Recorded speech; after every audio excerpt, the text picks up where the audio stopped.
What's in there that brought it to 17 cents? Well, I mean, we should. Was there an adjusted number? Or? Yeah. First of all, we also confirmed our annual guidance and our fall season guidance. So it's just that the quarters were wrong by the analysts. We're right on track with what our own expectations were. This is a reason why my CFO would like to provide quarterly guidance and why I would like to provide no guidance, but because we just get off track on a quarterly basis. But we are confirmed to stay within the earnings range of our earlier forecast of 315 to 340 for the year. Well, that's crazy, and because you'll do more in that quarter. Obviously, that's your real quarter. In our industry, in the fashion apparel industry in particular, Joe. I mean, the fourth quarter is our Super Bowl, and this is the most important time of the year, starting with Thanksgiving and all the way This is much more important than that number. You had seen same-store sales down 3 to 4%, and now you're talking about 2.5 to 3. Right. So we're actually improving the forecast as we go forward for same-store sales. Why? So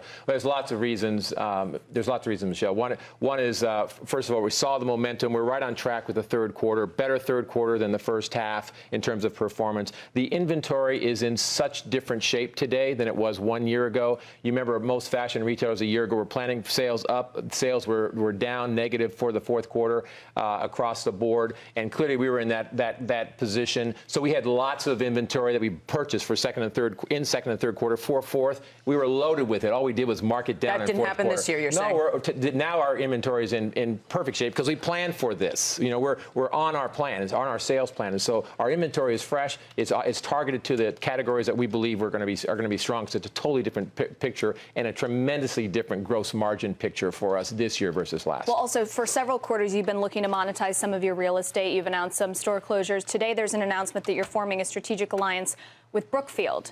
That's a big deal. Yeah, how much will that actually add to your bottom line? That's a big deal.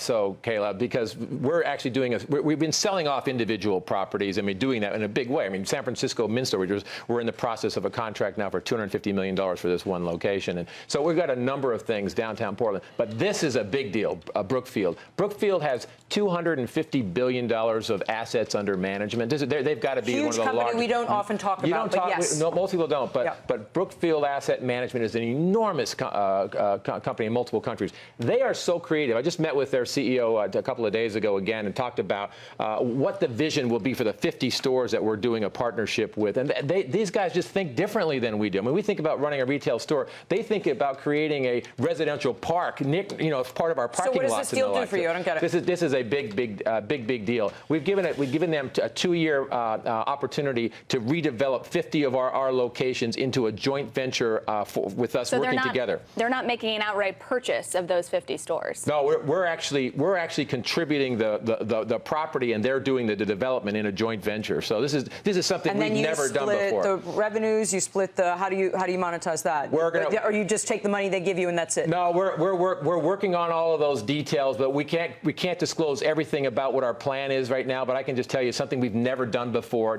But definitely is going to create shareholder value